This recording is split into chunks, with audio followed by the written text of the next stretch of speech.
देखा भैया, बड़ भाई गलत होके चाहे सही, छोट भाई के हमेशा अपना साथ रहे चाहिए।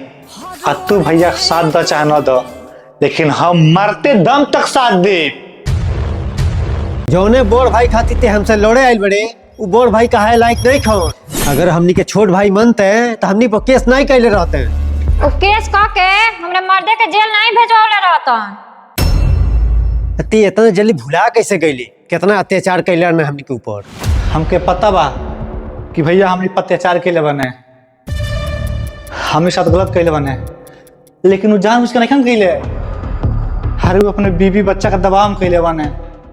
अरे भैया बचपन में खराब नहीं रहने, बहुत मानत रहने, हमनी के जान से ज्यादा मानत रहने। अब हमने के दो भाई के रहते हुए भी अगर भैया का कष्ट होता, ये अच्छा बात नहीं बा। देखा भैया, बड़ भाई गलत होके चाहे सही, छोट भाई के हमेशा अपना साथ रहे चाहिए। आ तू भैया साथ द चाहे न द, लेकिन हम मरते दम तक साथ दे।